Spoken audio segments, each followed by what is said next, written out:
Good evening, everyone. My name is Brent Loveless. I'm a multi-generation resident of Howard County. Literally talking to you from a house my father built next to a house my grandfather built in North Laurel. They're very important to me, and I will be honest and admit I've had some bad experience with the development communities, particularly around my estate here, which inspired me to learn a lot more about development regulations, their impacts, contributions, loopholes, and all of that good stuff.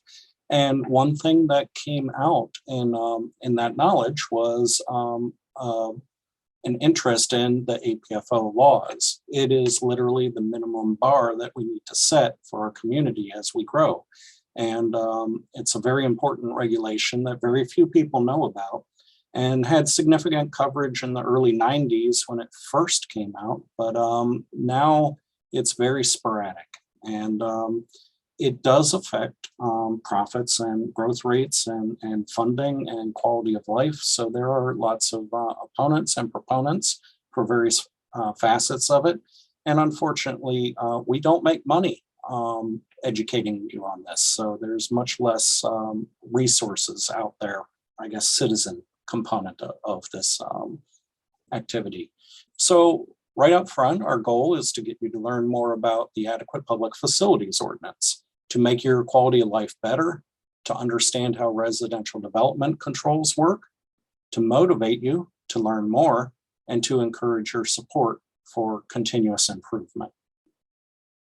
What APFO 101 is not, it's not a complete review of all the APFO topics. That would take days. It is not a platform to promote a political candidate. This is nonpartisan. It is not an organization to join.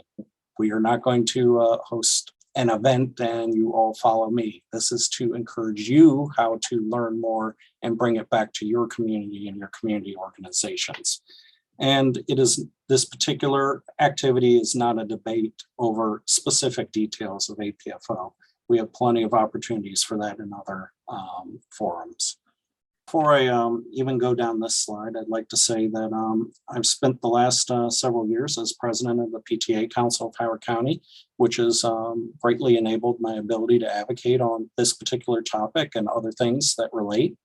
And I was term limited, and now I am the legislative chair. However, I want to make it clear, this is something I'm doing independent of the PTA Council currently. Not that our missions don't align very closely, but I just want to make it clear that this training session that you're attending tonight is not an actual PTA Council activity. However, it is probably very important to those within the PTA community. Let's begin at the end. In my work life, that's called bottom line up front. We need you to learn from advocates such as ourselves, learn from government sources that are available, learn from other organizations that cover this topic, and keep an open mind who they represent while comparing these sources.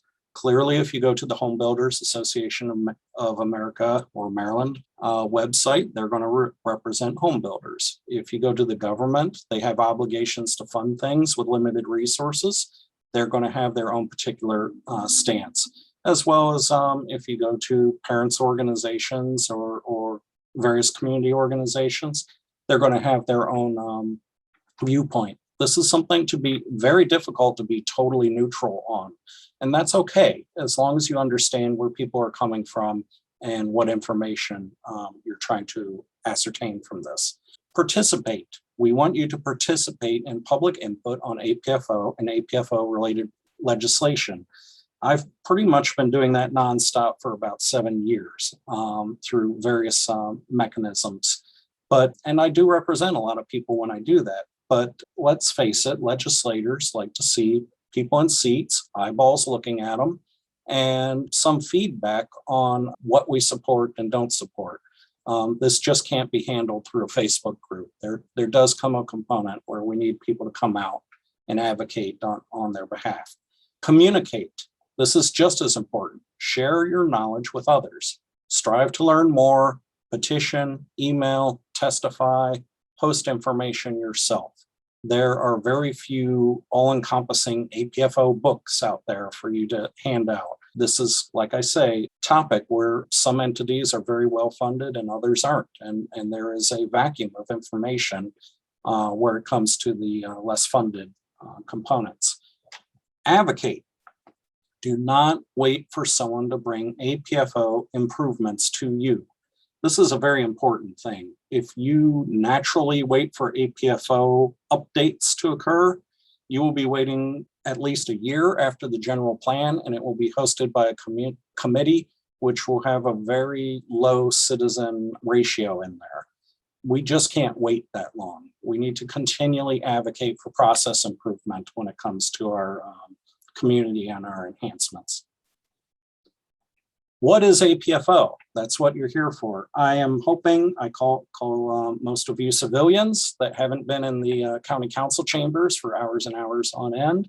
Over time, you become experts in the field, but this session is to give you a basic rundown of what the Adequate Public Facilities Ordinance is.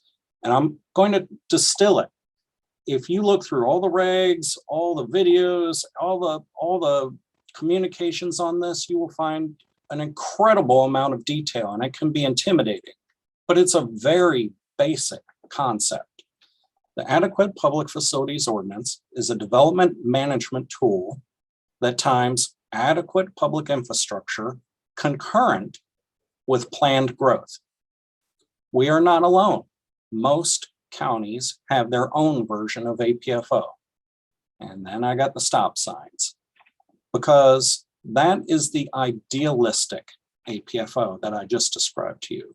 Now I'm going to describe to you that the reality in Howard County is that APFO is implemented in ways where it falls way short of actually providing adequate infrastructure as the county grows. Many things are excluded from our APFO regulations, from fire protection to police to safety of life, as well as some more obscure things, which we'll get to. Howard County right now in their APFO tests primarily test for available school capacity and intersection capacity when new development occurs. That's it. There's some fine things in there, but that's the bulk of it. And most of the attention goes around school capacity, which is something that we can all, I wouldn't say agree to, but it's very noticeable when you see 200-300 trailers on outside the Howard County school system, that there is an issue with providing adequate capacity for students. So before I go down the rest of the slides, let's go over that one more time. APFO is literally just timing, providing adequate resources as you execute planned growth, period. What can be in an APFO? Any infrastructure impacted by growth can be in an APFO. The rule of thumb is any single thing you see in a capital budget that may need to expand in capacity or capability if there are insufficient resources. So what are some items that you're used to or can relate to with this? What's in APFO right now? School buildings and roads. They need to get bigger as we grow. Roads need to handle more traffic as we grow. Items you may not expect in, or items that you would expect to be in your APFO, but are not in your APFO, include items like fire stations, police stations, water towers, sewer plants. There's some things you may not expect to be in an APFO. It seems so far off just to get basic functionality that these things kind of get left out, but there's still components that could be integrated and are in other counties. And that is things like parkland, stormwater retention facilities, courthouses, libraries, community centers, solid waste recycling. A lot of people don't think about the need to expand recycling facilities as the county grows. That's a component of it. Items that are shared: state road intersections, private hospitals, volunteer fire departments. Those are a little more awkward because they aren't just a county facility, but they're a county facility commingled with other resources. I have a little note here to remind me. A common argument that goes through the APFO reviews is that we can't address things like state road intersections because the state has some involvement, and you can't control growth because we don't control what the state does. The same goes for hospitals. We can't control them because they're privately owned, even though they take county money for expansions and resources. We can't control volunteer fire departments because they're independent companies, and yet they use career firemen and also use fire trucks and cisterns and other county resources. So you may think that it's impossible or improbable to include shared resources in APFO. It's just a little more complicated. And I will circle around with an aha moment. Howard County schools are half funded by the state, and you can't even build a school without state approval. And yet they are the biggest core component of our APFO legislation. So an absolute perfect example where you can include some of these more complex items into your APFO legislation. Let's go to another concept of APFO, adequacy, the first letter in APFO. What is adequate? Is infrastructure adequate to support growth? Adequacy is something that's very subjective. There is much resistance to define the adequacy because it creates a well-defined financial obligation once you put it into code. An example, is a school building running at 140% capacity adequate? That's Howard High, by the way. Is road intersections operating at a service level of F, a failure, adequate? That's everything along Route 1. Is 1,000 square foot of parkland per person adequate? That may depend what's in the parks plan and our green spaces. Is one courtroom per 50,000 people adequate? Now we're getting into some more difficult things to judge, but these are real metrics that can be applied. Is a 10-minute fire or EMS response adequate? Those are well defined by certain national organizations, which you could easily apply their standards to our APFO. Is the current service level of public transit adequate? Is what you see now with our RTA buses meeting adequacy needs? So defining adequacy is critical in order to legislate it, in order to mitigate it. So things to think about. Another core concept, residential development controls. So APFO times growth with resources. And let me rephrase that, times residential growth with resources. APFO largely does not control commercial growth. It mainly has to do with residential growth where there are services to support people. However, commercial entities do require things like fire and roads. So there are components where they are not included in APFO, but certainly could be considered. And this is a big thing. When I grew up in North Laurel, my little road, 40 houses on it. Now it has thousands of houses on it. A substantial change in one generation. Where is growth allowed? What is the maximum growth allowed? How is pacing implemented? What resources exist locally and system-wide? And what is the ability to absorb growth? So pardon me while I go off tangent. That little map that you see behind there is the map of, you'll see the green areas in the rural west where they have limited growth allowed. You see red or pinkish areas where they want intense growth to occur, and established areas in tan where they want a moderate amount of growth to occur. You can see every square inch of Howard County is mapped out for growth. This is also being reflected in the upcoming general plan where they're applying these very same maps in more detail. These maps are linked with APFO, and we have something very unique. We actually have a cap on the amount of growth we can absorb per year. But how many of you think that cap is very tight and restrictive?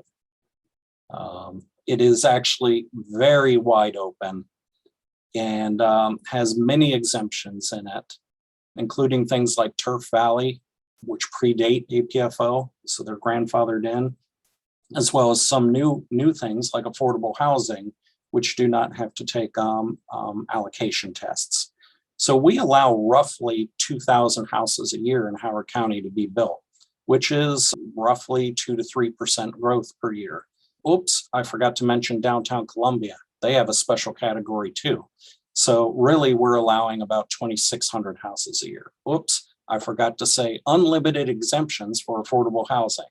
So in theory, you could actually build an almost unlimited amount of houses in Howard County if you had enough resources. So APFO does put controls in there, but they're very wide open and definitely a subject of conversation for the community, how much and how rapidly we can absorb growth and provide enough resources for not only the people that arrive, but the people that exist in the communities so that we're both able to fight amongst each other over limited resources.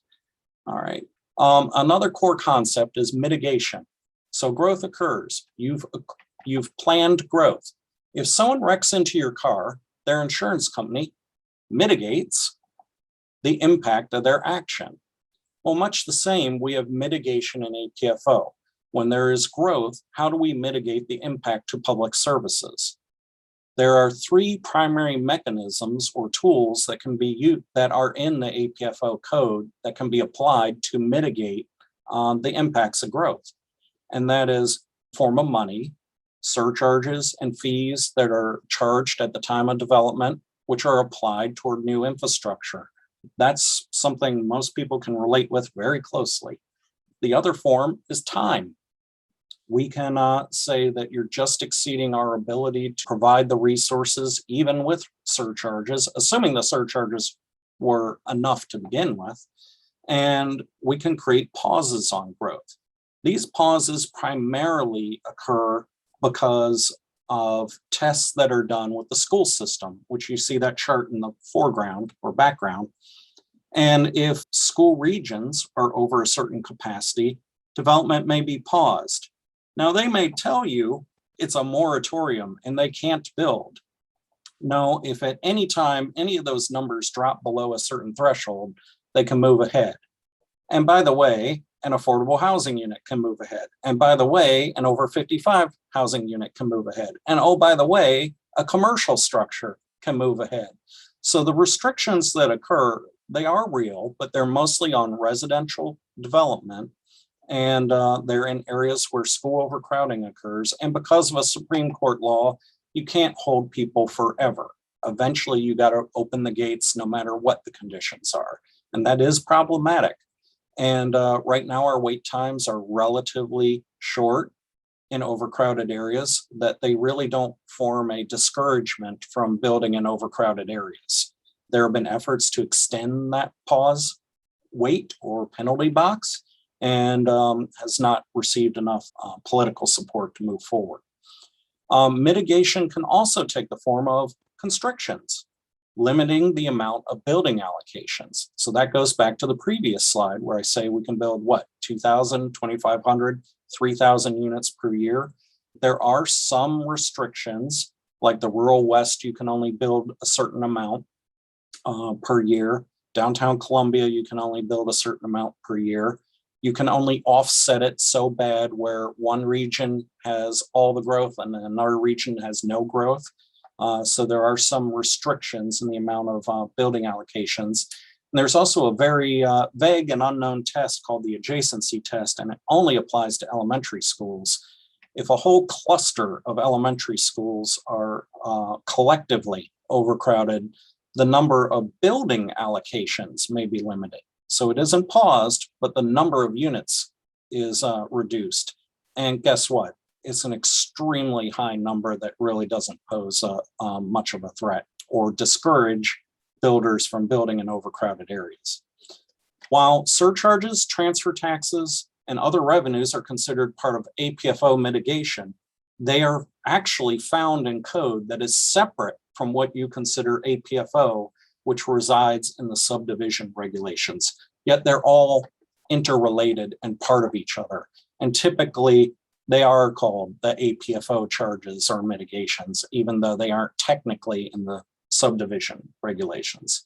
If you're looking for where the APFO unit allocations are, they're actually found in the general plan. There's a chart that they amend once a year with that. Let's go to another core concept, exemptions. So we have all these rules and regulations and controls to keep things from getting out of hand in theory. And I'm going to throw out, in a best case scenario, growth can only be obligated to mitigate up to the community standards of adequacy. The Supreme Court prevents governments from asking more than a proportionate share of infrastructure. An example is the county cannot ask a developer for more than the reasonable impacts of its implementation. Okay, that's a lot of big words. Let's just call it for what it is. You can't ask for gold-plated toilets. You can't ask for a 22-lane highway.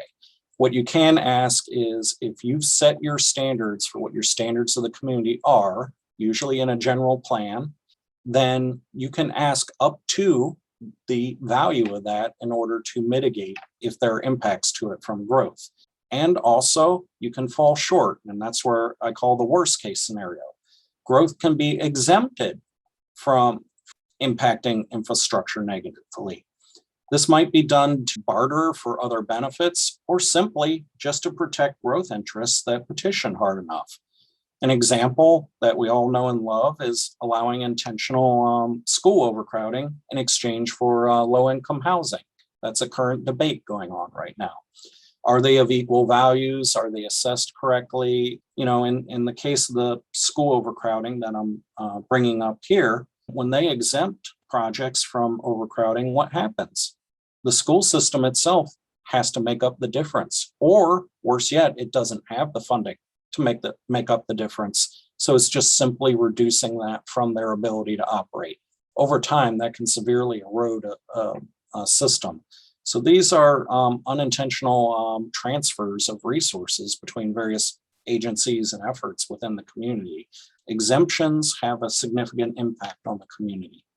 All right, I'm going to get into another fun topic here, gaming APFO. So hopefully everyone has a basic knowledge of what APFO is, how it works, and how it's being implemented. There's a lot more that we can go down this subject, but I am doing this as a 101, an introduction to it. But I will bring up a recurring issue that we have, and that is what I call gaming APFO. That means manipulating the variables for a desired result. So I'm going to bring up an argument or a case that has yet to be resolved and is still being battled on the fronts of every work session and hearing that has occurred over the last decade or so. Existing housing. We have 123,961 housing units as of literally days ago in Howard County. And the latest count just days ago was 57,544 students.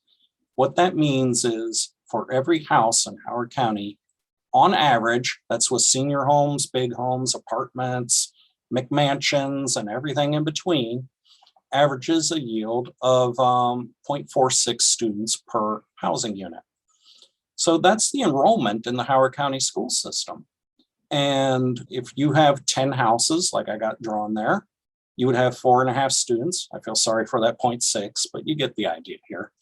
You would need 4.6 seats in capacity for the school system and the buildings to support them.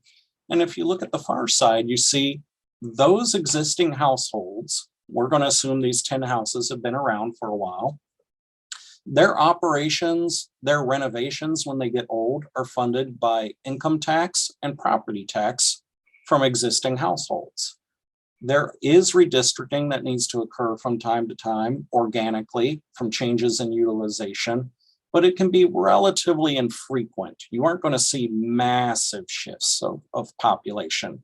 Overall, if you draw a circle around a cluster of homes, you're going to see this average occur over and over and over again. Now, let's add a new thing to this. What if we add new growth? We approve new growth. We use the APFO rules. We go forward with it. Ideally, if you add 10 more units to the Howard County population, the average yield is going to be the same. You're going to get roughly 4.6 students per household as you add 10 more houses, which would mean you would get 4.6 more students to the Howard County school system. Now that school needs to expand. That system needs to build 4.6 seats, not just for 1 year, for forever. Those 4.6 kids come in and out of those 10 homes over the years. It may ebb and flow and spike, but that's the average. With APFO, you would want to mitigate for those 4.6 seats that you just added and pause growth if the local school that they would attend is over capacity or out of allocations.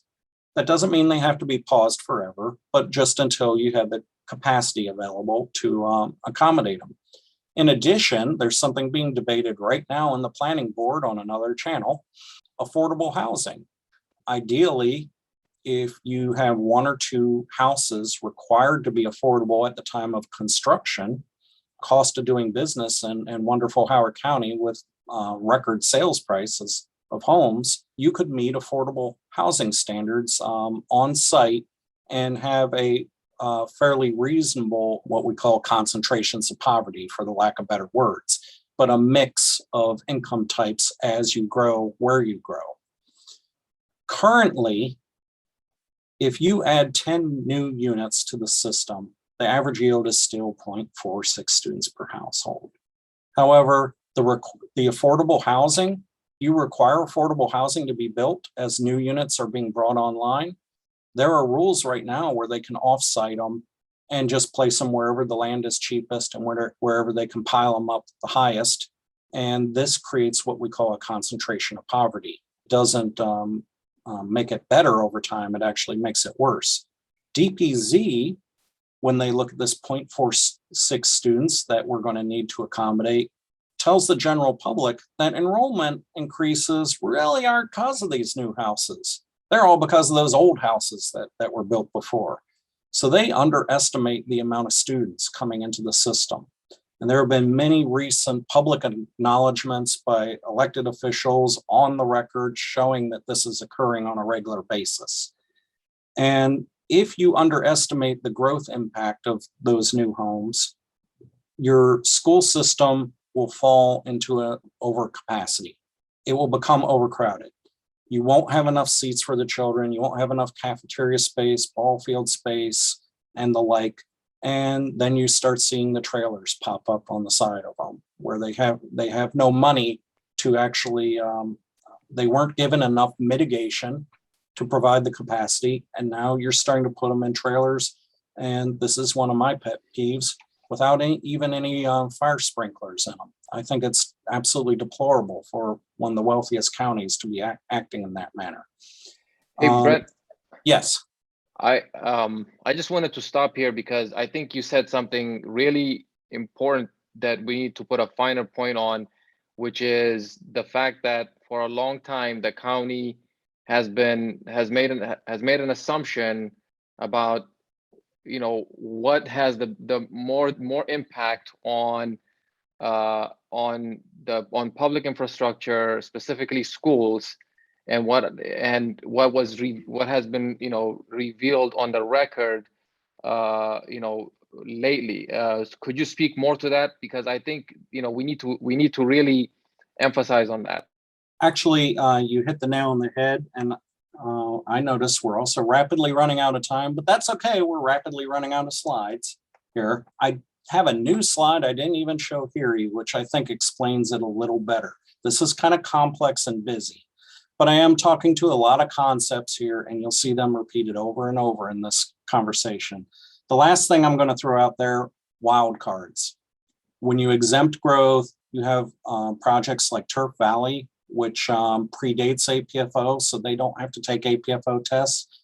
Over 55 units, there's nothing wrong with them, but they are exempt from APFO tests. Affordable housing pilots, they have a lot of exemptions from APFO tests. And when that occurs, how do you offset the contributions that are supposed to be provided? Remember when I said you can't ask developers for more than their impact. So when we provide all these exemptions, they basically come out of hide.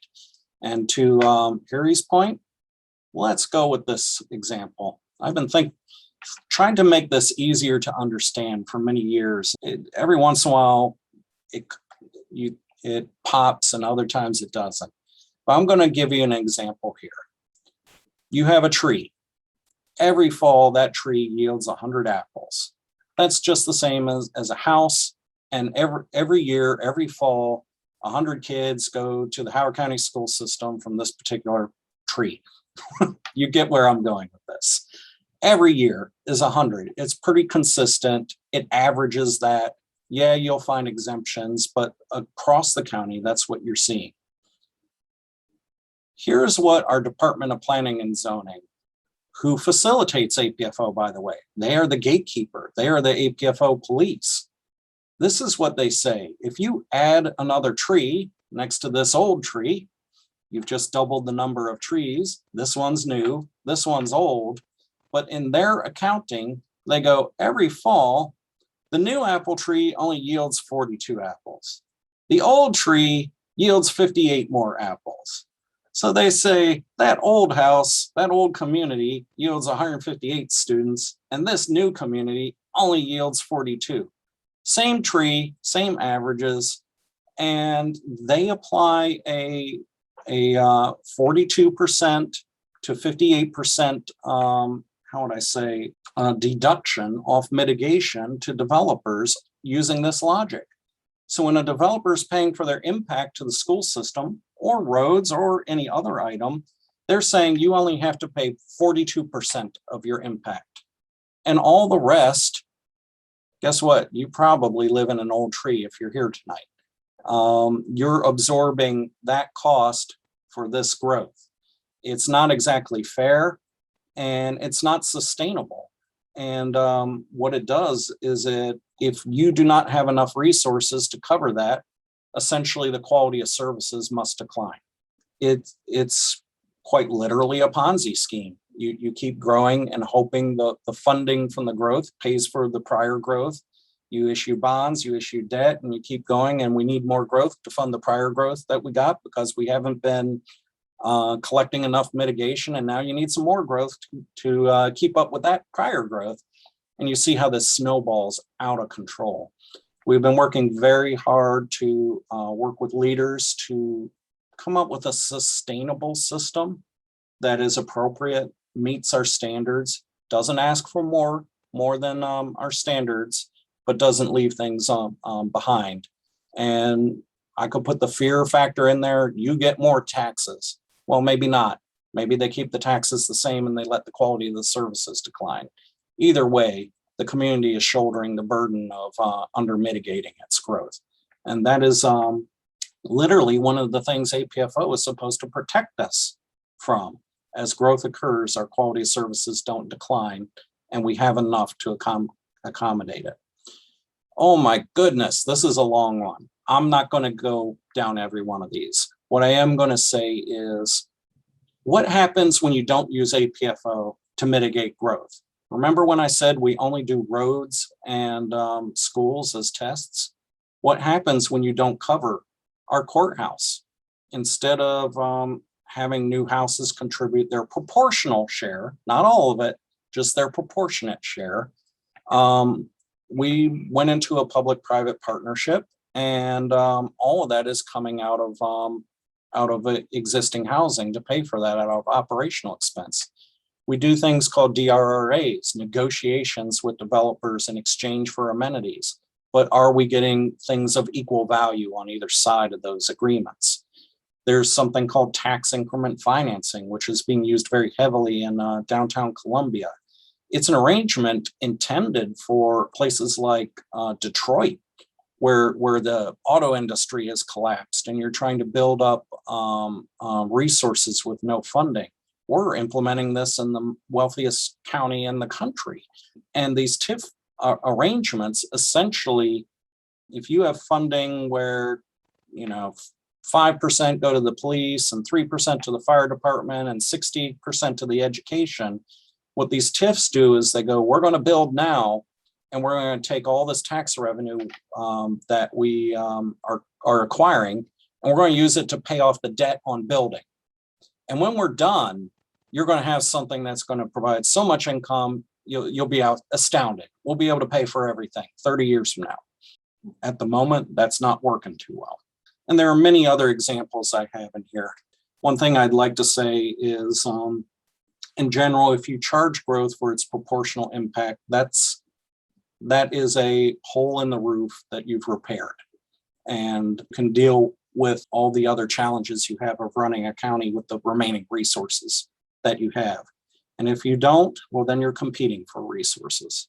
So Mickey's hand is getting close to the hour. We promised you this event in within an hour. There's way more to cover than we can do in an hour, but you need to know where APFO is in order to actually read over it, learn more about it, and affect change and make it better. And here is a long grocery list of places to look. And I'm going to super quick go down this because it is important. One is the subdivision code. Whenever you have development occurring, the subdivision codes are constantly being changed by the county council, debated every month. And this is where APFO technically resides when you call out for APFO. But there's much more to APFO than just the subdivision regs. The general plan hosts the housing unit allocations, which is the maximum amount of units we can grow a year. Department of Legislative Services produces mandatory state reports on how APFO is performing. But I got a little secret for you guys. It only looks into the amount of units you're growing and whether you're meeting your goals for growth, not how good your infrastructure is to support it. The Howard County Public School System, they are the keeper of the keys of those magic APFO charts and the redistricting, which affects the charts and the budget. You got Complete Streets as the new standards for roads and transit or lack of transit in Howard. Department of Planning and Zoning, they are the epicenter of many of these items. Howard County government deals with this with a bazillion task forces. I was on a task force that lasted years and literally had the head of a home builders association retaliate against me. I don't want to discourage you from that, but I also don't want to make this seem light and fluffy. This is serious business that we're dealing with. Special mention, the county council is constantly modifying APFO. The county delegation deals with the ability and authority to tax for mitigation. Organizations communicate both good and bad information out there. And traditional news coverage, I got to throw this out there, has been horrible, horrible. This is why we have to do this. And with that said, just one other slide I skipped over.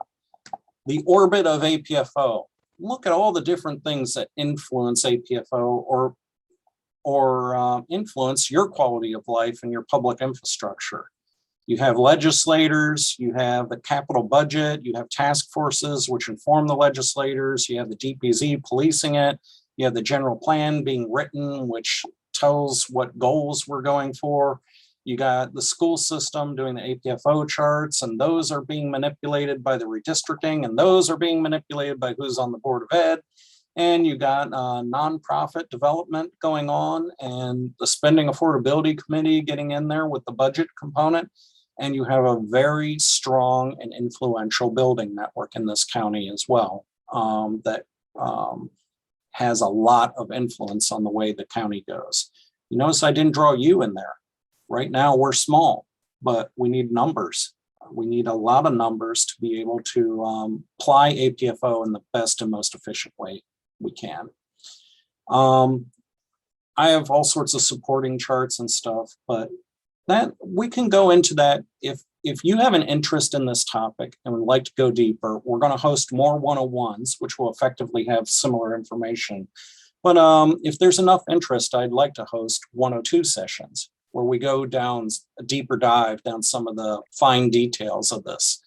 There, like I said, it's very complicated, very intertwined, but at the highest level, extremely simple. As we grow, can we find enough resources for our community? And with that, I'm going to leave it to Kiri to throw up any questions that we got. Yeah, thanks, Brent. And just to piggyback off what you just said, certainly complicated, but I think we don't need to get into the nitty gritty. It's just we know when something is off. So, we just need to trust our, instinct and say, something is off and it needs to be fixed. If you go into a school and you have a lot of, there's literally no, if kids are taking their lunch in shifts because of the overcrowding, we don't need to look at a chart to know that there's something off there. And so that's the kind of stuff that's been, that's taking place, and definitely an opportunity for every one of us to be able to go out there and say, it needs to be addressed. So one question was, in response to the challenges that, due to this lack of mitigation, one question was the answer, essentially to turn off the quote unquote, to turn off the tap, or to maintain it at, dripping. But it was, and then is the challenge that fight, but the fight with the developers and a lack of willingness by the DPZ to make that happen. So that's the first question. So a lot in there. Obviously, when a developer sees constraints, their initial reaction is, this is affecting my profit or market share or speed of growth. And you get very alarmist responses. You're stopping all development. Like I said before, we haven't even tapped into commercial development over 55 and many other things. There are specific cases where tight constraints are the most appropriate response.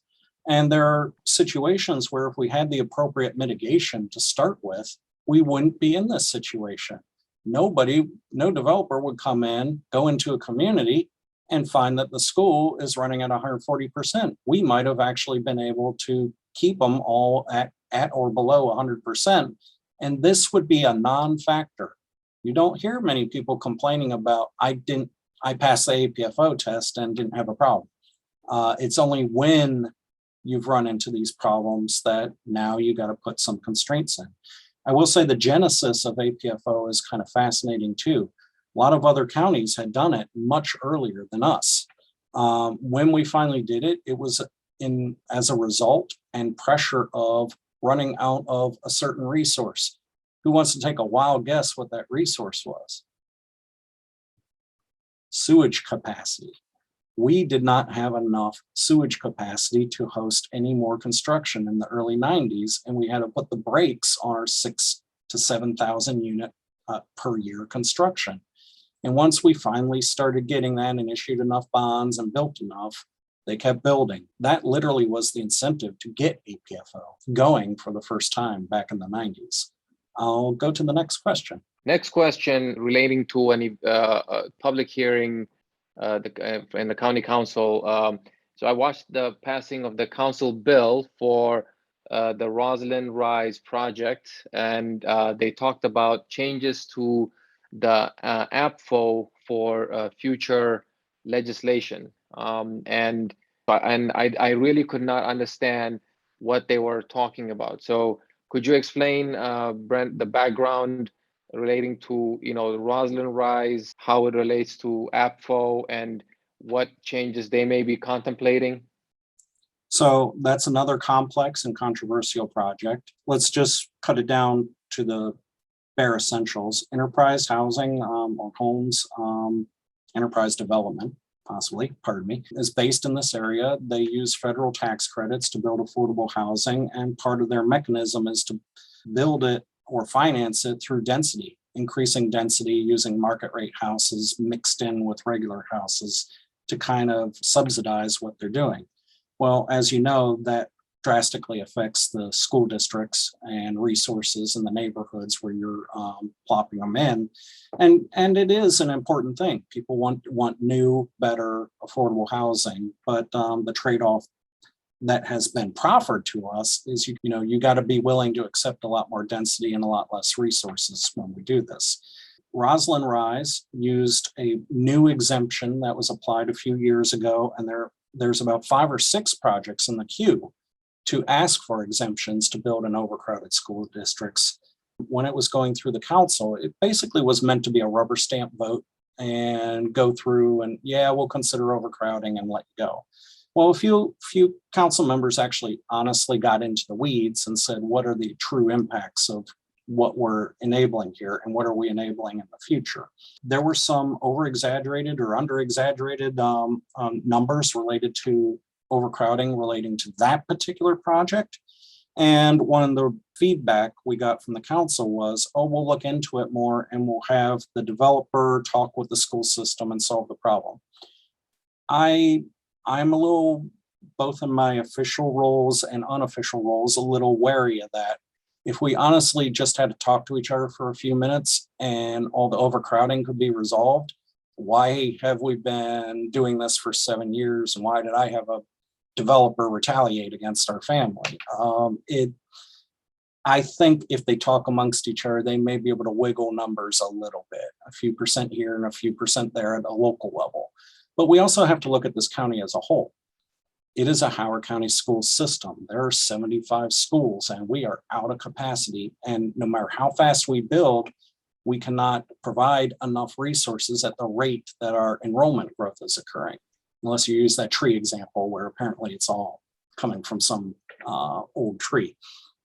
So where I'm going with this is I think there will be some request for developers to talk with the school system and maybe beg and barter potential future redistricting to minimize their impacts. But I am very concerned about the net situation, not just, hey, can we move a few kids here and there from this school and that school to get this project in under the wire?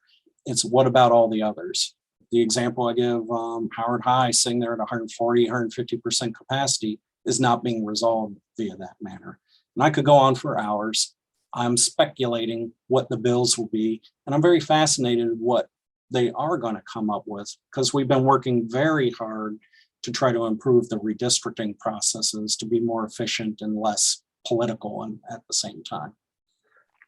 I just, Brent, I want to add to that because, my observation has been that affordable housing has been employed as a wedge issue in Howard County.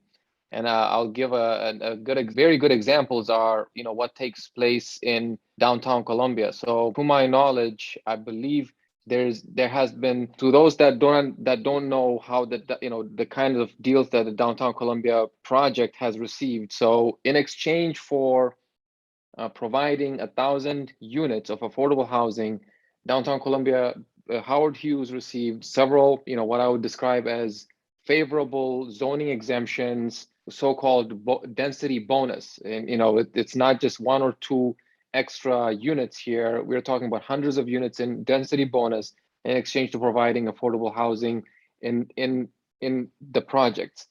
To date, they have provided no more than 30. Is what the number that I'm familiar with in the units that they have built so far. That, and there are like the cultural center project that's being built. That will lead to more affordable housing. But I consider that a separate deal from the initial deal that downtown Columbia received in exchange for the 1,000 units that they're supposed to provide. And so, and then Maple Lawn is another one where there's essentially 0 affordable housing there. And then Turf Valley, there are several others. So this Roslyn, these kinds of projects, they have, when APFO was passed, the legislators at that time had these kinds of projects in mind when they wanted to provide them the exemption. The trouble is, typically, a lot of these affordable housing projects are located in neighborhoods or communities where there's already concentration of poverty. So that exacerbates the situation for schools typically that rely on Title I funding, situation.